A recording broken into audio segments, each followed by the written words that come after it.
My parents always favored my brother. I kept trying to earn their love anyway. No matter what I did, it wasn't enough. So one day, I just stopped trying. The chill that settled deep in my bones that morning wasn't from the early October air, though the first whisper of frost was certainly clinging to the window panes of my childhood bedroom. No, it was a different kind of cold, an internal desolation that had been slowly seeping into my core for as long as I could remember. I can still picture the specific pattern of light from the street lamp filtering through the old lace curtains, illuminating dust motes dancing in the stillness. That stillness, it was usually my refuge, a quiet corner in a house that always seemed to hum with attention for someone else. My name is Amelia, and for 28 years, I lived my life on a perpetual treadmill, chasing a finish line that kept receding. A finish line called enough. Enough for my parents, Martha and Robert Vance, in our perfectly manicured house on Laurel Street in Willow Creek, Ohio. I'd wake up, meticulously planning my day, always with one subconscious goal: how to impress them, how to finally earn that look of unqualified pride that always seemed reserved for my younger brother, Daniel. This feeling, this incessant drive for approval, wasn't something that just materialized one day. It was woven into the fabric of my earliest memories. I remember being 4, presenting my mom with a meticulously drawn crayon portrait of our dog, Barnaby, only to have her exclaim, "Oh, that's sweet, honey. Look, Robert, Daniel just built an amazing tower out of blocks." Daniel, who was 2, promptly knocked it over, but the initial applause, the focused admiration, lingered. It wasn't malicious, not overtly. It was just default. Daniel got the spotlight. I got the polite nod. Psychological Deep Dive 1. The Sunk Cost Fallacy in Emotional Investment. Here's a concept that absolutely dominated my early life: the sunk cost fallacy. In economics, it describes our tendency to continue investing in a failing project because of the resources, time, money, effort, already expended. We think, "I've put so much into this, I can't quit now." My relationship with my parents, specifically my desperate need for their approval, became a perfect emotional embodiment of this fallacy. Every single effort I made, the straight A's, the perfect piano recitals, the volunteer work, getting into my top choice university, was another investment. And with each new investment, even when it yielded the same lukewarm response, I felt compelled to keep going, convinced that if I just did one more thing, if I just tried a little bit harder, the monumental emotional capital I'd sunk into this endeavor would finally pay off. I was convinced that walking away, or even just stopping, would mean admitting all that past effort was for nothing. It kept me trapped. Growing up, Daniel was effortlessly charming. He had this easygoing charisma, a natural athletic ability, and a knack for making people laugh. I, on the other hand, was the quiet, studious one. My achievements were usually intellectual, solitary. I'd bring home report cards overflowing with A's, my name on the dean's list every semester. My parents would nod, "Good job, Amelia. We knew you could do it." The tone was always one of expectation met, not surprise or overwhelming delight. Daniel, however, if he scraped by with AC in geometry or scored a single touchdown in a junior varsity game, it was a fanfare. Dinner conversations would revolve around his accomplishments, his challenges, his future. My own triumphs, like winning the regional science fair with a project on hydroponics, something I spent months meticulously researching and building, were met with, "That's nice, dear. Pass the salt." I couldn't even breathe in that moment, realizing the effort I poured into something so significant was just salt-passing material. I remember my junior year of high school, when I was agonizing over my SAT scores. I'd spent countless hours in the quiet corners of the Willow Creek Public Library, poring over textbooks, foregoing social events, driven by this singular goal. When the scores finally came in, a near-perfect result, I burst through the door, beaming, ready to share the news. My mom was in the kitchen, wiping down the counters. "Mom, my SAT scores are in." I practically shouted, holding the envelope like it was a golden ticket. She turned, a faint smile. "Oh, that's wonderful, honey. Daniel just called. He got picked for the lead in the school play. Can you believe it? He's so excited. The envelope in my hand felt like ashes. My achievement, monumental to me, was a footnote to Daniel's extracurricular casting. This pattern extended to holidays, birthdays, even mundane family gatherings. Daniel's birthday always involved a theme party, elaborate decorations, and half the neighborhood. Mine? A nice dinner at the Old Mill Steakhouse, the same place every year, and a cake. The contrast was stark, yet I internalized it as my own failing. What was wrong with me? Why wasn't I exciting enough, charismatic enough, lovable enough? I believed if I just did more, achieved more, was more, they would see me. I didn't know then that this relentless pursuit was setting me up for a fall so profound, it would redefine every single cell in my body. Phase 2. The red flags. The incidents were never huge, shattering moments in isolation. They were subtle, insidious, like a slow drip wearing away stone.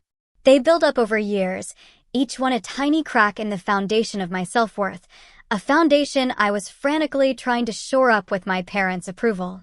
One particularly vivid memory is from my freshman year of college. I was studying environmental science at the University of Ohio, a highly competitive program I'd worked my tail off to get into.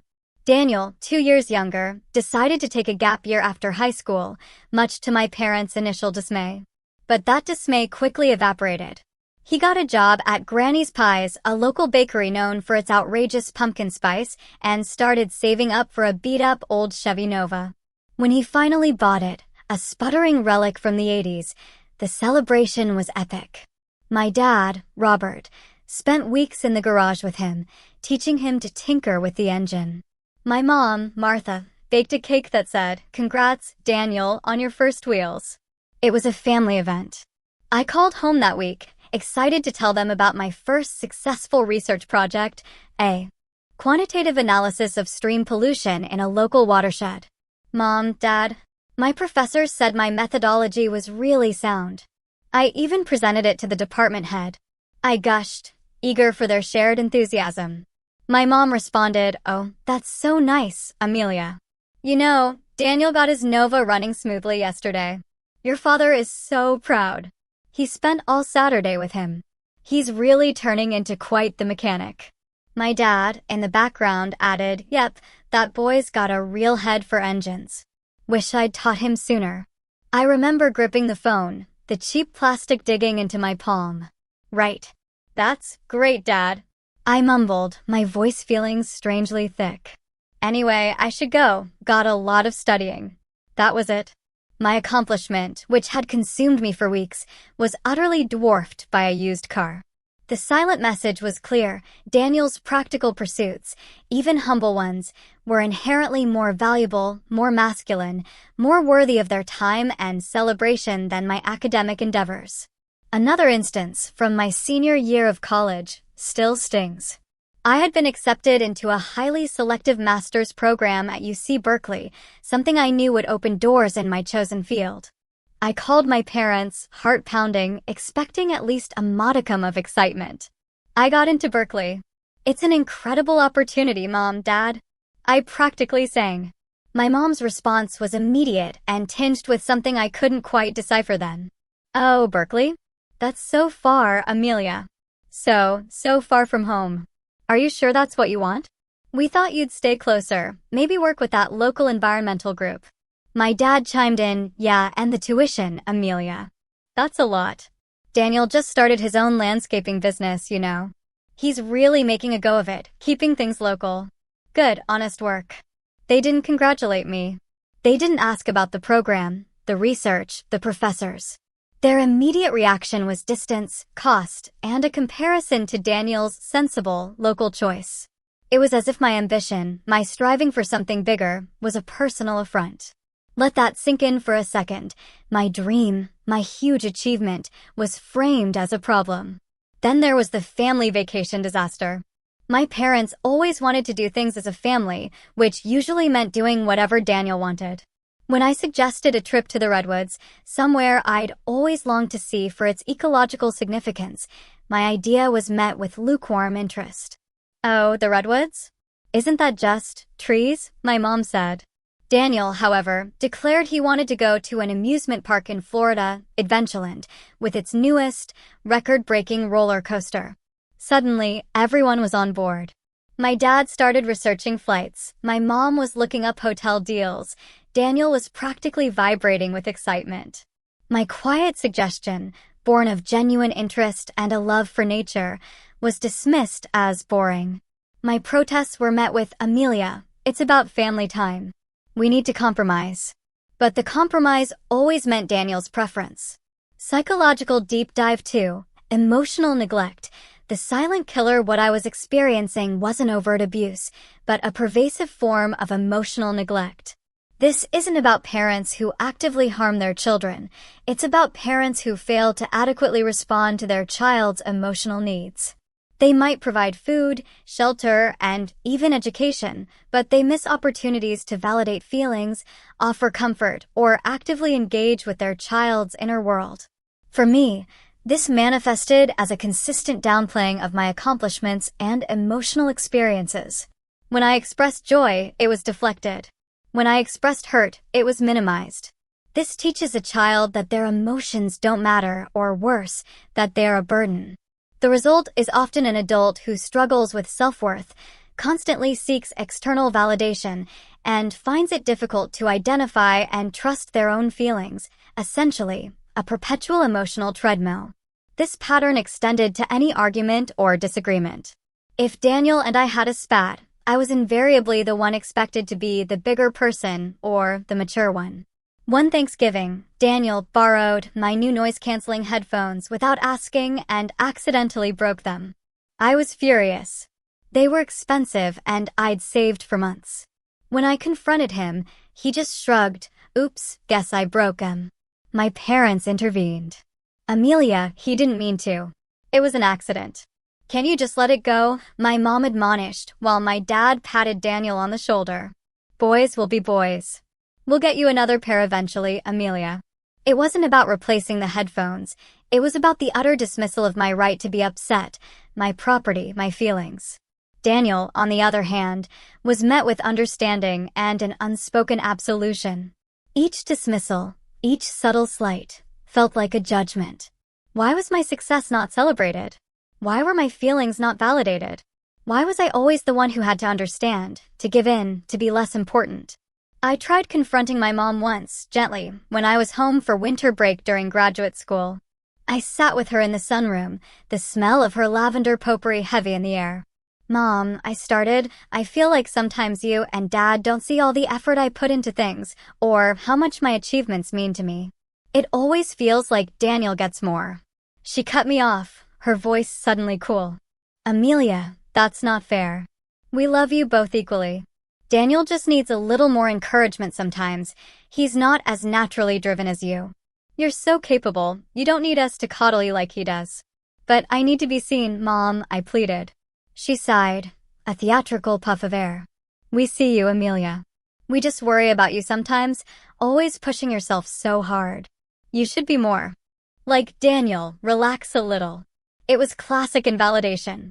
My feelings were not only dismissed, they were twisted into a flaw. I was too driven, too capable, needing less love because I was supposedly stronger. It was a neat trick to avoid responsibility. And I, like a fool for years, believed it. Each time, I'd retreat, promising myself that next time, next achievement, they would finally understand. I didn't know then that I was setting myself up for the most painful realization of my life. Phase 3. The catalyst. The autumn leaves had just begun to turn crimson and gold when the email arrived. It was from the Environmental Leadership Coalition, a highly prestigious global fellowship that accepted only a handful of emerging leaders each year. I'd poured my heart and soul into that application, months of essays, recommendations, and interviews. It was a career-defining opportunity, a chance to work on sustainable development projects in Costa Rica for a full year. And I got it. My hands trembled as I read the acceptance letter, my breath catching in my throat. This was it. This was undeniable. This was something so significant, so globally recognized, that even they couldn't minimize it. My mind raced with images of my parents' faces, finally beaming with unreserved pride. Finally. I called them that evening, deliberately choosing a time I knew they'd both be home, after dinner, when they were usually settled in the living room. The old grandfather clock in the hall was chiming 7 times as I dialed. My mom answered, her voice a little distracted. "Amelia? Is everything all right?" "Everything's wonderful, Mom." I practically chirped, my voice laced with giddy excitement.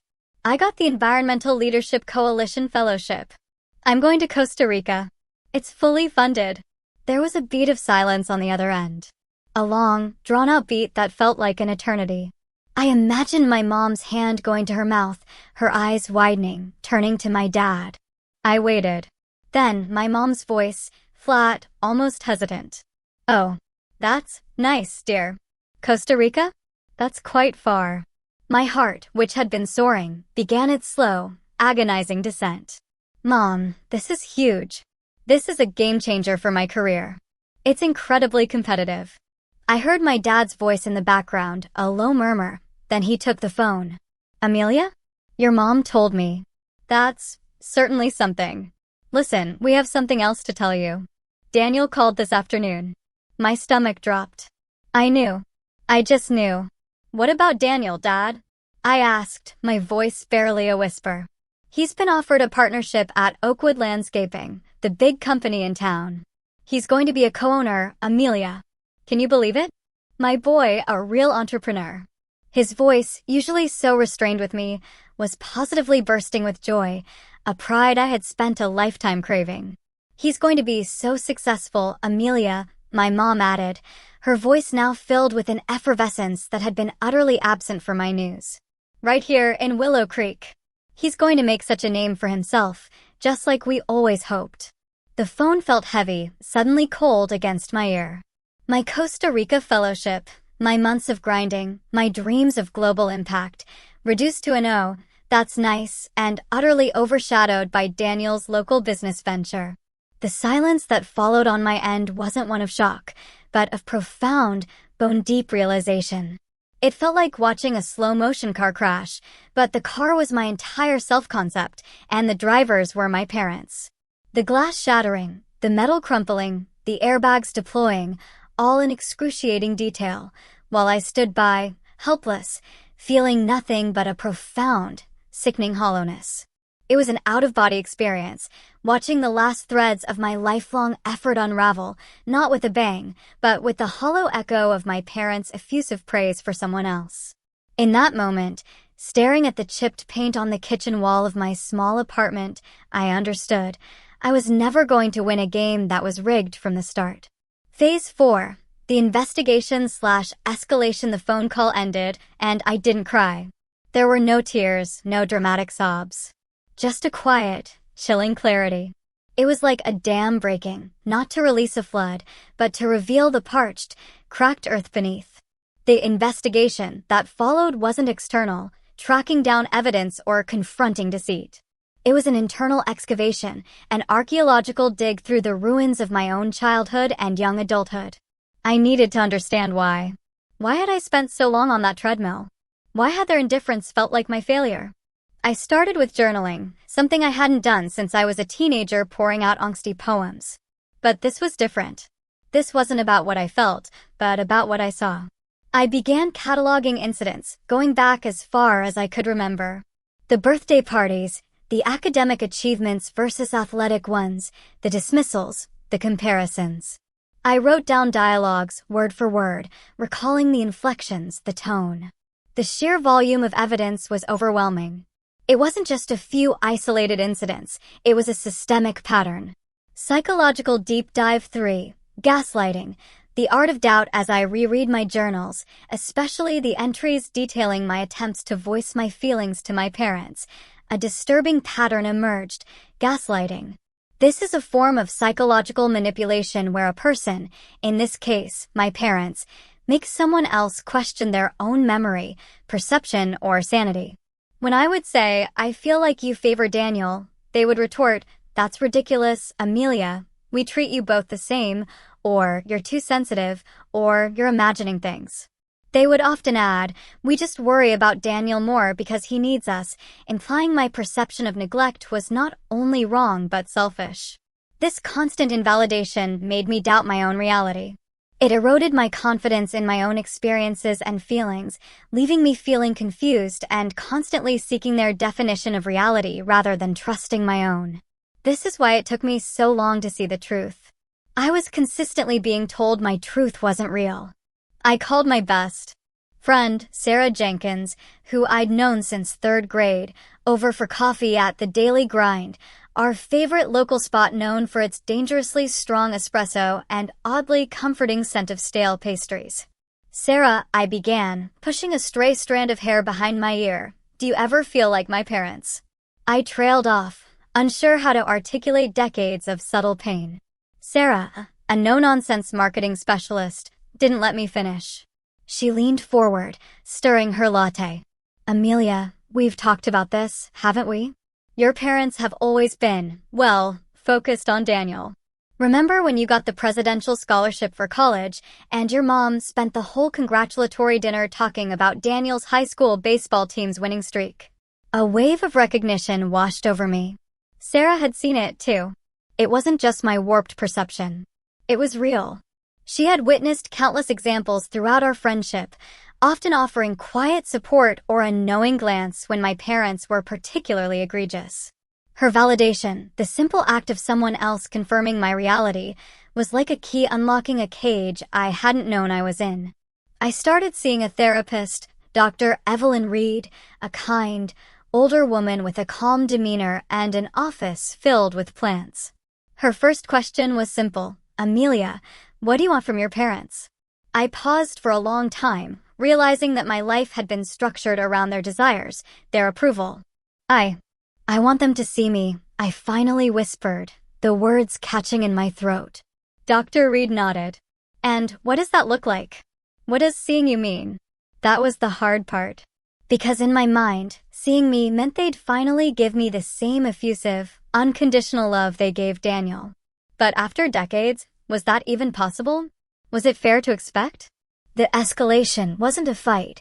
It was a deepening understanding of my predicament. I wasn't just dealing with favoritism. I was dealing with a core wound of worthlessness that had been carefully cultivated. My parents, in their own way, had taught me that I was only valuable if I was striving, if I was performing, if I was useful in some way, often as a contrast to Daniel. And even then, it was never quite enough to merit the direct, joyous celebration that Daniel received. One afternoon, I sat in Maplewood Park, watching children chase pigeons near the old gazebo. A mother was lavishing praise on her daughter for simply climbing a small slide. It was such a small thing, yet the mother's joy was unbridled. A pang of something sharp went through me. Not envy for the child, but a deep, aching grief for the little Amelia who had never received that kind of unqualified delight for just being. The little Amelia who was always told, "That's nice, but..." or "That's good, now do more." Psychological Deep Dive 4. External validation versus internal worth. This entire journey was about shifting from a reliance on external validation to cultivating internal worth.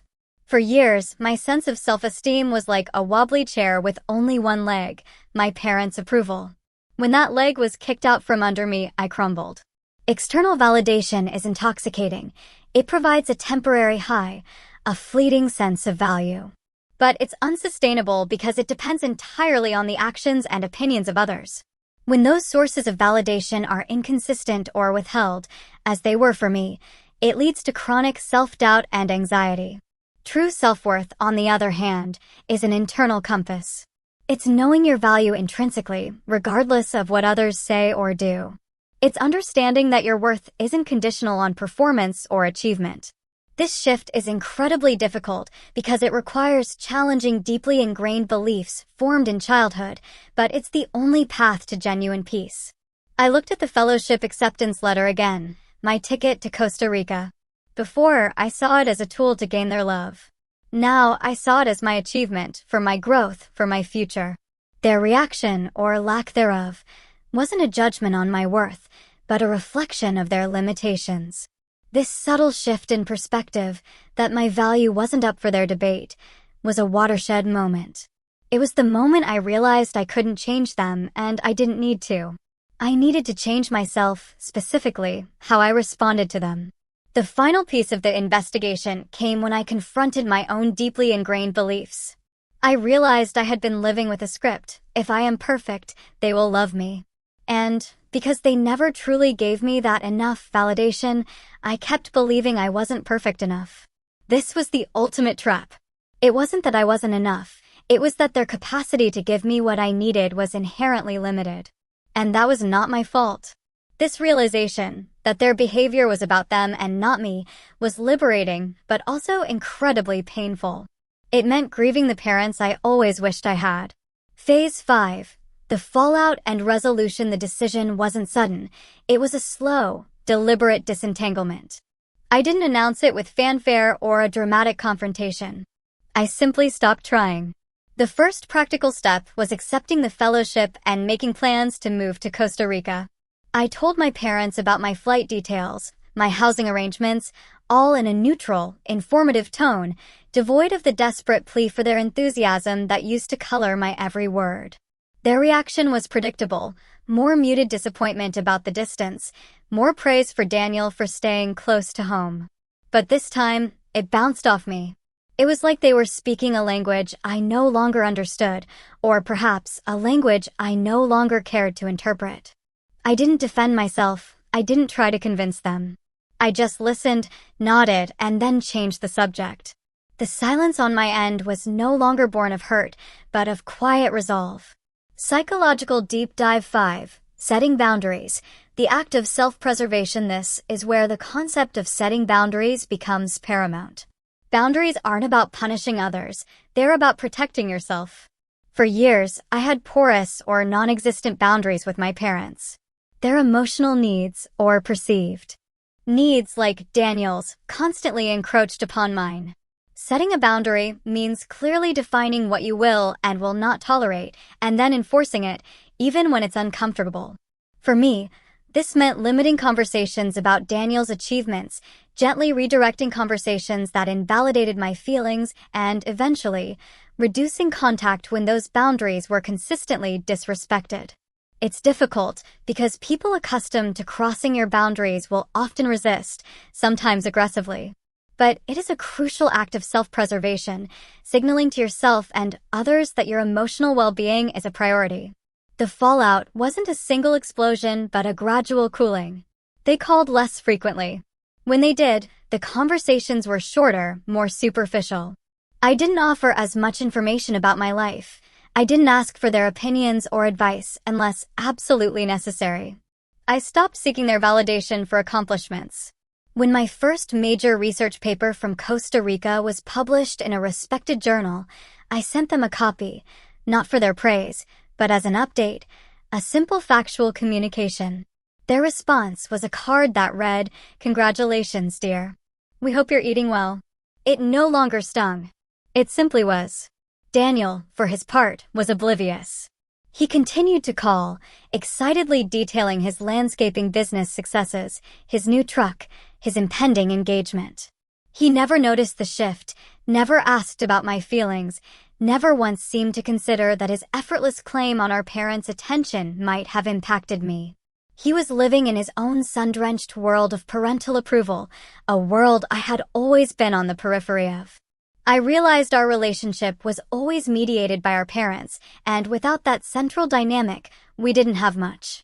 It was another quiet loss, another thread snipped. The emotional consequences were profound.